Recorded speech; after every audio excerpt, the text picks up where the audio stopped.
All I can say is thank you. As you're walking in, I just thought it'd be better for us to get into this because there's not going to be enough time anyway.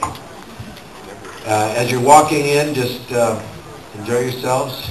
And as for those of you that have been waiting, thank you. Thank you very much for this respect. And the fan base here has been overwhelming.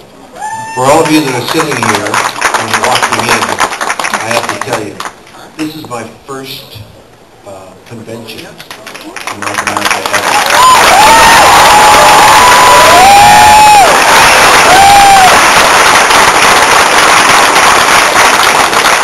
And you know what?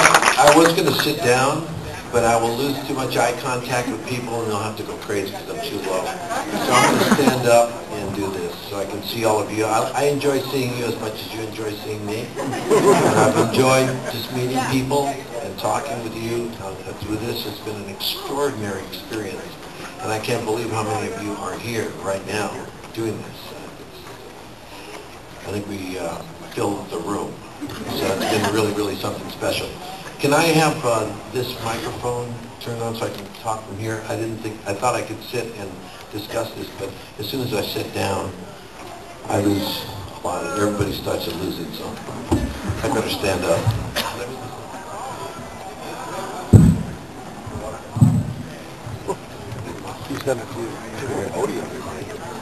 Me and podiums don't get along too well. I'd rather just be kind of like standing up without this podium and without the table. It's just, you know, I'm not kidding you. It's very, I feel so self-conscious. I'm not Obama. I'm Trump.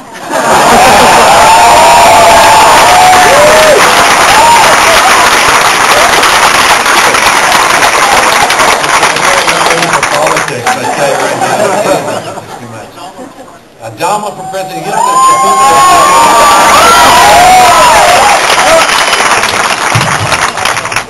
I think you guys know that. I mean, I think you guys, there's some of you that I think did it. I don't know who did it, but somebody decided to make this a situation that I would, you know, Obama for president. And it was really funny. I mean, basically, I was really stunned by that. So all I can say is that this is your time. It's not mine. I'm here to just get to know you and to say thank you to you publicly. That's why I did this, and I'm very grateful that I did it. And as you know, that I do speaking, but the kind of speaking that I do is a little different than this kind. I usually go into situations and I deal with. Has anyone ever heard me speak? And good. There has been a few people. I work in cultural relationship, really, in the United States of America, which is really needed. Okay, it's really, there's too many people that look like me, either there or coming there, and they weren't quite ready for that kind of an influx of people of color in the United States of America. So anyway, it's changing quickly, as is Canada, very much so. And I'm grateful for it because it's more perspective of what we are in the planet as a whole. So I do a lot of speaking, but I do it on a different level. This is the first time I've ever done this, so I'm going to open it up for you guys, and it's going to get pretty crazy, I'm sure. So if you have a question, just raise your hand. I'll give you a number. 1, 2, 3, 4, 5, 6, 7, 8, 9, 10. Okay, we'll take the first 10. Okay, here we go. 1, go. Question. Go ahead.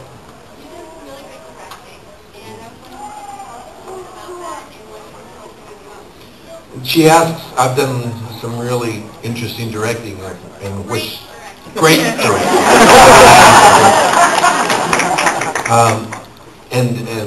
Which do I like the most, you know, working in front of the camera or directing it? And I got to tell you, I've never done any directing that I didn't work as an actor in. So I have got to tell you, it's been an extraordinary experience. It started off with a film called, actually it started off with Miami Vice. I did one episode, and I started directing then, and I was the person in the show. I ended up becoming, it was Bushido. It was the only single episode I ever directed, and I ever wanted to direct it. I helped write the piece, and then I ended up directing, and I was very grateful for that. Then I did American Me, which was a very, very difficult film. For those of you that have never seen that film, don't see it. It wasn't made for you. And then I went on to do, now I've done, I think, 6 Battle Stars. And I'm doing the major motion picture for Battlestar.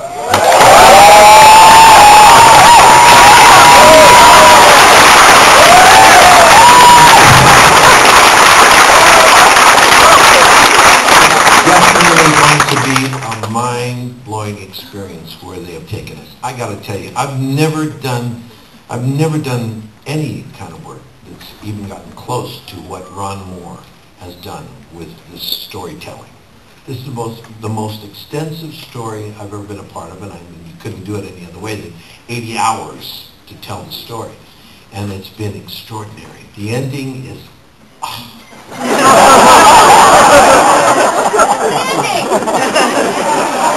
You know, emotionally, heartbreaking. I'm telling you, for a reason, because I don't want you guys to, you know, think that you're going to go through this without getting yourself really twisted. Ron has no mercy, and it's been very true. He's been very true to it. It's very dark, and it gets darker. The end of 3rd season was just brutal. It was simply brutal. It devastated us when we were doing it, when we realized what he had done. You know, he had nuked the earth. There was nothing left, and we couldn't even stay there. And so it's brutal what happens to us. Not many of us make it. I will tell you that. Which is really the truth. It is the truth of what actually, if you take a look, you know, Blade Runner did a wonderful job of creating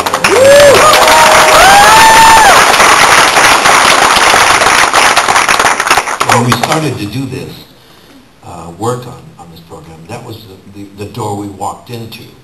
We were not going to do anything less than what really Blade Runner had created as far as reality.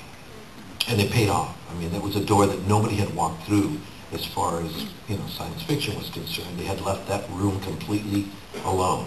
The door was open, the world had been explored, and there we were, man, without anyone else walking in. So when I talked to Ron and David Icke at the very beginning, and they gave me the script, I said, one of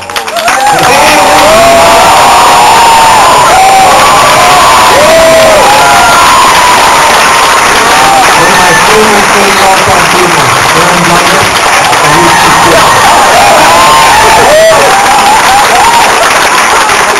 he's here to answer any questions also.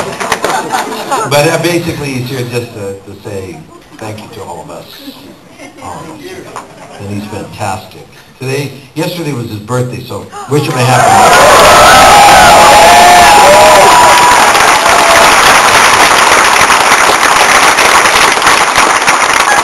As you all know, it's been recorded very well. I told Ron and David at the very beginning that if there were any creatures of the Black Lagoon that came out after me, I was going to faint, and then I was off the show. So that was part of the contract.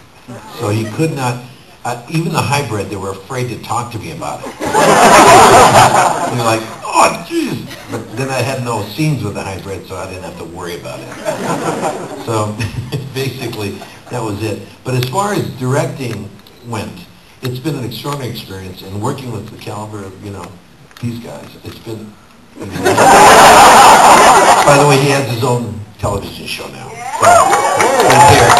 he's here representing himself as the lead of his own show.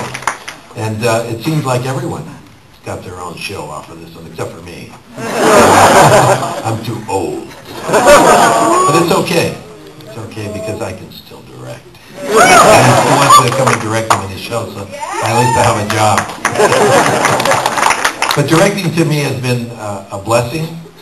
It's been a great means of expression, and it's been something that I've really enjoyed doing, and now I get to do it for the film. So we work again. He's starring in the movie, so it's going to be an honor and privilege to direct him again. Question number 2, where are you? 2.